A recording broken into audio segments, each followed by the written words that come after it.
All right, welcome back to the 21st Century Limb podcast. Yeah. We're all about exploring these really important topics that affect men's health and well-being, in today's world. Yeah, absolutely. And I think, there's no better guide for this than the 21st Century Man book. Each chapter, it seems, just tackles these kind of these core areas, that men are facing. Exactly. And, speaking of core areas, today we're diving deep, no pun intended, into chapter 33, which is all about weight loss strategies. Yeah, I think for a lot of guys out there, this is going to be a really, really relevant chapter. I think so too. I Oh, mean, who hasn't struggled with weight at some point, yeah, right? it's a pretty universal challenge. And what's interesting is this chapter really cuts through a lot of the noise, all the fad diets and the quick fixes that you see out there. Right, right. It goes straight to the science and it presents, this really clear, evidence-based approach to losing weight and just as importantly, keeping it off. Yeah, and all of this is guided by a real expert in the field, Dr. Peter Vash. He's a leading endocrinologist and, he's deeply involved in obesity research. So, we're really getting the best insights here. So for our listeners today, think of this as your fast track to understanding, the legitimate strategies for achieving sustainable weight loss. Mm-hmm. We're going to break down the key points, the actionable steps, Yeah. Clarify any of those kind of technical terms along the way. Yeah, and I think right from the start, the book makes it clear, losing weight, it can be tough, and keeping it off can be even tougher, but it emphasizes that it is achievable. Right. And not only achievable, but also, so crucial for your overall well-being. Exactly. So let's jump right in. The chapter opens, I think, very honestly, by acknowledging just how frustrating trying to lose weight can be. Yeah, it does. And then it kind of jumps right into, maybe an even bigger challenge, which is keeping that weight off over the long term. And, what's really powerful, I think, is the way the chapter connects excess weight to all these serious health risks. Yeah, absolutely. It's not just about fitting into a certain size or looking a certain way. It really dives into the health consequences, especially of visceral fat, that's the fat that's around your organs. Right. And that visceral fat, it's linked to a bunch of pretty scary conditions, things like type 2 diabetes, high blood pressure. Right. Also known as hypertension. Exactly. Hypertension, Yeah. cardiovascular problems, even an increased risk of stroke. And it goes on, high cholesterol, high triglycerides. Those are types of fats in your blood gallbladder disease. Oh, and fatty liver disease, which, if it's not addressed, can eventually lead to cirrhosis. It can, yeah. And then, there's the impact on your sleep with things like sleep apnea, joint problems, which can really limit your mobility. Not to mention the psychological and emotional toll that carrying excess weight can take. Hmm. And then even, potentially an increased risk of developing dementia later in life. Yeah. It paints a pretty sobering picture, doesn't it? It does. It really emphasizes that this is about much more than just aesthetics. Yeah. It's about your health, your longevity, your quality of life overall. That's why, getting this information from a reliable source like the 21st Century Man is so important. I think so too. So, with all that in mind, the chapter then tackles this fundamental question: what actually causes weight gain? Yeah. And, I think a lot of people might think they know the answer, but it's worth revisiting because it's really the foundation for everything else. It is. The book boils it down to a pretty simple principle. If you consistently eat more calories than your body uses, over time, you're going to gain weight. It's that basic imbalance between energy in and energy out. Right. It's like, if you keep putting more money into a jar than you're taking out, eventually that jar is going to overflow. Exactly. Yeah. So those excess calories, where do they go? Well, the chapter explains that they're stored as triglycerides, basically a form of fat in our fat cells. And you can think of these fat cells as little energy reserves, like fuel tanks. Okay, yeah, that makes sense. But, it's not always as simple as just calories in, calories out, right? Yeah. Like the chapter acknowledges that there are other factors that can affect how much we eat and how our bodies process those calories. Yeah, there are, things like how active you are, your genetics, the environment you're living in, medical conditions, even, your economic situation and social factors can play a role. Right, right. All these things can kind of nudge you in one direction or another. But the bottom line, and this is what the chapter stresses, is that it's that consistent excess of calories that ultimately leads to fat storage. So no matter what other factors are at play, if you're consistently taking in more than you're burning off, that's where the problem lies. So knowing that is one thing, but as the chapter points out, it's not the same as knowing what to actually do about it. Right. No, not at all. Knowing the theory is one thing, but putting it into practice consistently, that's the real challenge. Yeah, that's where the rubber meets the road. Yeah. And that's where I think chapter 33 really shines. It goes Mm. beyond just stating the problem, and it lays out these medically recognized weight loss treatments that are actually effective. Yeah. And it does a nice job of categorizing them. I think that's really helpful for people to kind of wrap their heads around, the different options. So what are those categories? Well, the first one, and I think this is where most people start, is dietary and behavioral lifestyle changes. Making changes to what you eat and how you eat. Okay, Then there's increased physical activity, moving your body more, burning more calories. got it. Then we have behavioral modification and cognitive intervention. So this gets into the psychology of eating, understanding your habits and triggers and learning how to manage those. Interesting. Then there's medication and supplements. And the chapter is very balanced here. It acknowledges that there are FDA-approved medications that can help some people, but it also stresses the importance of working with a doctor and understanding the potential risks and benefits. Yeah. And finally, there's bariatric surgery. And this is, a more intensive option for folks who are dealing with severe obesity. Right, right. So it's kind of a spectrum of approaches depending on your individual situation and needs. Absolutely. And what's great is the chapter emphasizes that the most effective approach is often a combination of these strategies. Right. So it's not necessarily one size fits all. You might need to draw from different categories to find what works best for you. Exactly. And, beyond just the weight loss itself, the chapter reminds us that there are all these other benefits to achieving a healthy weight. Yeah, like we were talking about earlier, those health risks that are associated with excess weight, losing weight can significantly reduce those risks. Right. And it can also improve your overall physical health, your energy levels, your mood, your mental clarity, even your self-esteem. It's really about improving your quality of life on multiple levels. Absolutely. Now, before we dive into the specific strategies, Chapter 33, I think, very wisely, points out that there are other factors beyond just calories that can sometimes influence weight gain. Right. So, before you jump into any kind of weight loss plan, it's important to rule out any underlying medical conditions that could be contributing. Exactly. And the chapter mentions some specific conditions to watch out for, like hypothyroidism. That's where your thyroid gland isn't producing enough thyroid hormone, which can slow down your metabolism. Oh, okay. Then there's Cushing's syndrome, which is characterized by high levels of the hormone cortisol. And excessive insulin production can also be a factor in weight gain. Interesting. So if you suspect any of these things are at play, it's crucial to talk to your doctor first. Absolutely. They can run tests and, make sure you're getting the appropriate treatment. Okay, so once you've addressed any potential medical factors, then the chapter really gets into the nitty-gritty of how to lose weight safely, effectively, and most importantly, sustainably. And the first strategy it tackles is dietary and behavioral lifestyle changes. Yeah, this is really the foundation, right? It's about making lasting changes to the way you eat. Exactly. And the chapter explains how our bodies use the calories from food for energy, heat, and movement. It breaks down our metabolic rate.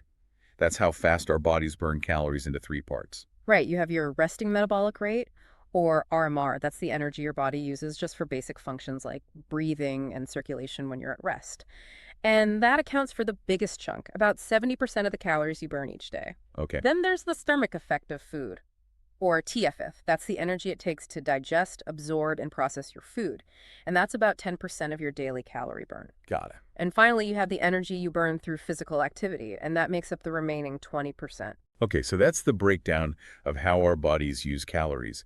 And then the chapter gets into the different types of calories we consume from food, specifically those macronutrients, carbohydrates, protein, and fat. Right.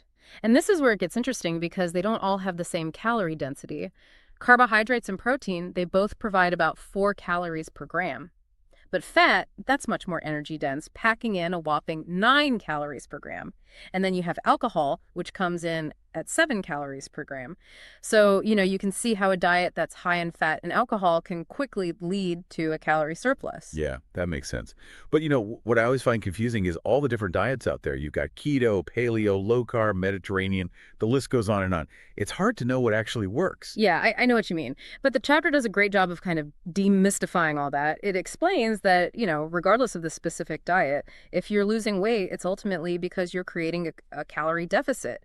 You're eating fewer calories than you're burning. Oh, okay. So it's not about the specific foods necessarily, but about the overall calorie balance. Exactly. And the chapter even cites research showing that, in the long run, different diets tend to produce similar weight loss results as long as the calorie intake is the same. Wow, that's really interesting. Yeah. So what really matters is finding a way of eating that you can stick with, that you can make a part of your lifestyle. That's what the chapter calls adherence.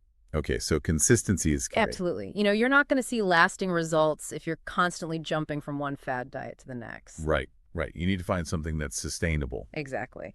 And the chapter offers a good rule of thumb for estimating your daily calorie needs. You basically multiply your current weight in pounds by 10, and that gives you a rough estimate of how many calories you need to maintain your weight. Okay, and then to lose weight, you would eat less than that number. Right. The chapter suggests reducing your daily intake by 500 to 1,000 calories to create a safe and gradual weight loss of about 1 to 2 pounds per week. So that classic idea that 3,500 calories equals 1 pound of fat. Exactly. Okay, so we've got the calorie basics down, but what about the actual foods we should be eating? Well, the chapter recommends a diet that's rich in fruits, vegetables, and fiber. It also emphasizes the importance of lean protein sources like fish, poultry, beans, and tofu.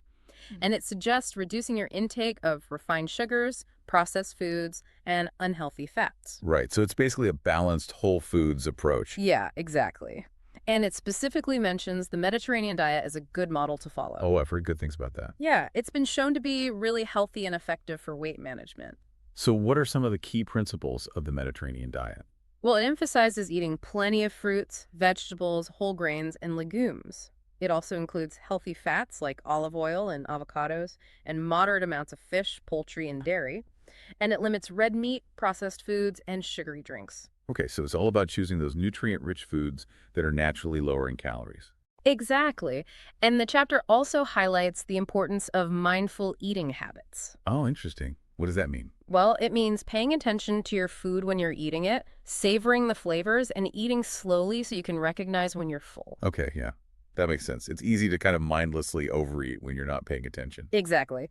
And the chapter also recommends eating at regular times, avoiding snacking between meals, and limiting those late night cravings. Right, so it's about establishing those healthy habits and routines around food. Absolutely. So that's the dietary side of things. Now, what about exercise? Well, the chapter recommends aiming for at least 300 minutes of moderate intensity physical activity each week. Okay, so that's about 5 hours. Right. And it distinguishes between aerobic exercise, which is things like running, swimming, or cycling, and anaerobic exercise, which is more like strength training or weightlifting. So what's the difference in terms of weight loss? Well, aerobic exercise is really effective for burning calories during the activity itself. Anaerobic exercise, on the other hand, is better for building muscle mass, which can help boost your metabolism even when you're not working out. Oh, interesting. So even though you might not burn as many calories during a weightlifting session, you're still benefiting in the long run. Exactly. And the chapter points out that a combination of both types of exercise is ideal for optimal weight management. Okay, so it's all about finding that balance. But the chapter also acknowledges that it can be pretty tough to lose a significant amount of weight through exercise alone. Yeah, it does. It's much easier to eat a 500-calorie slice of cake than it is to burn off 500 calories at the gym. Right, right. So while exercise is super important for overall health and fitness, it's really that combination of diet and exercise that's key for weight loss. Exactly. And the chapter then moves into a really interesting area, which is behavioral modification and intervention. Oh, okay. So this is where the psychology of eating comes in. Yeah, for a lot of people, their eating habits are deeply ingrained, and they're often tied to emotions or stress. Right. So this is about understanding those patterns and learning how to change them. Exactly. And the chapter offers a bunch of practical strategies, things like keeping a food journal, managing stress effectively, finding healthy ways to cope with emotions, and planning ahead to avoid temptation. Okay. Let's break those down a little bit. What's so helpful about a food journal?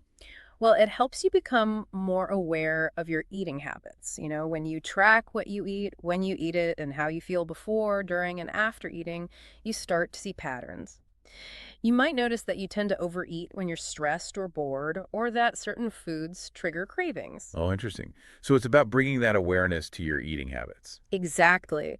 And once you're aware of those patterns, you can start to develop strategies to change them. So, for example, if you notice that you tend to snack a lot when you're watching TV, you could try having a healthy snack prepared beforehand or finding something else to do with your hands. Exactly. Or if you realize that you're eating out of boredom, you could find other ways to occupy your time, like going for a walk or calling a friend. Okay, that makes sense. And what about stress management? How does that tie into weight loss? Well, when we're stressed, our bodies release hormones like cortisol, which can increase appetite and cravings, especially for sugary and fatty foods.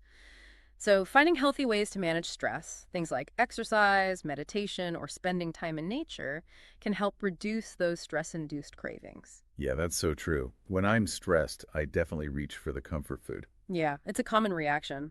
But the key is to find those healthy alternatives that can provide comfort without sabotaging your weight loss efforts. Right, right. And the chapter also talks about contingency management and stimulus control. What are those? Contingency management is basically about having a plan for when you're faced with temptation. So, for example, if you know you're going to a party where there will be lots of unhealthy food, you might decide beforehand to stick to just one small plate of food or to bring your own healthy snacks. Okay, so it's about anticipating those challenging situations and having a strategy in place. Exactly. And stimulus control is about managing your environment to minimize temptation. So that might mean keeping unhealthy foods out of the house or avoiding the bakery aisle at the grocery store. Oh, yeah, that's a good one. If it's not there, you can't eat it. Exactly. So we've covered diet, exercise, and behavior modification. Now, what about medication and supplements? Well, the chapter mentions that there are currently 6 FDA-approved weight loss medications on the market. Okay, and these are medications that have been rigorously tested and shown to be safe and effective. Right. And they work in different ways. Some suppress appetite, some block the absorption of fat, and some help regulate blood sugar levels. But the chapter stresses that they should always be used under the supervision of a doctor. Right, because like any medication, they can have side effects. Exactly. And they're not a magic bullet. They work best when combined with lifestyle changes. So it's not a substitute for healthy eating and exercise. No, not at all. And the chapter also touches on weight loss supplements, but it's much more cautious here. Why is that? Well, because the supplement market is largely unregulated, and many of these products haven't been rigorously tested. Right, so it's buyer beware. Exactly. There are some supplements that have shown promise in studies, but it's important to do your research and talk to your doctor before taking anything. Okay, good advice. And then the final strategy the chapter discusses is bariatric surgery. Right. And this is reserved for people with severe obesity who haven't had success with other weight loss methods. So it's a pretty major intervention. It is. But for some people, it can be life-changing. It can help them lose a significant amount of weight and improve their health dramatically. What are some of the types of bariatric surgery? Well, the chapter highlights 2 procedures: Roux-en-Y, gastric bypass, and sleeve gastrectomy. Both of these procedures reduce the size of the stomach, which limits the amount of food you can eat. Okay, so you feel full faster and eat less overall. Exactly. But the chapter emphasizes that bariatric surgery is not a quick fix. It requires a lifelong commitment to healthy eating and lifestyle changes. Right, so it's still important to make those fundamental changes to your habits. Absolutely. And the chapter even recommends connecting with a support group or therapist after surgery to help navigate the emotional and psychological aspects of weight loss. Okay, that makes sense. So we've covered a lot of ground here, but the chapter does a great job of summarizing everything with 5 easy-to-remember strategies for weight loss. Right. And these are really the key takeaways. So what are they? The first is to eat in a structured manner, sticking to 2 to 3 meals per day and avoiding snacking. Okay, so it's about creating those boundaries around food. Exactly. The second is to create a calorie deficit, which means consistently consuming fewer calories than you burn. Right, that fundamental principle. The third is adherence, which means sticking to your chosen plan over time. So consistency is key. Absolutely. The fourth is to eat when you're physically hungry, not just emotionally hungry. Okay, so it's about tuning into your body's signals. Exactly. And the fifth is to maintain a positive attitude and realistic expectations. Right, because weight loss is a journey, not a sprint. It is, and the chapter reminds us that, it's okay to have setbacks along the way. The important thing is to keep going and not give up on yourself. That's such a powerful message. And, throughout this whole deep dive into Chapter 33, it's been so clear that the 21st Century Man book offers this incredibly comprehensive and insightful guide to weight loss. Yeah, it really does. It cuts through all the misinformation out there and gives you the evidence-based strategies you need to succeed. And it does so in a way that's both practical and empowering. Absolutely. It's not about deprivation or quick fixes. It's about making sustainable changes that will improve your health and your life overall. I couldn't agree more. And, for our listeners out there, I highly recommend checking out the 21st Century Man book in its entirety. It's packed with valuable information on all aspects of men's health. It's a great resource. So we hope this deep dive into Chapter 33 has been helpful. Remember, those key takeaways. Create a calorie deficit. Find a plan you can stick with, and focus on making healthy habits a part of your lifestyle. Great advice. And on that note, we're going to wrap up our discussion on weight loss strategies for today. Sounds good. But don't go anywhere just yet. Join us next time on the 21st Century Man podcast, when we'll be exploring Chapter 34, which is all about plant-based nutrition. Should be interesting. I'm looking forward to it. Me too. It's going to be a great one. Until then, take care and keep striving for that best version of yourself. See you next time.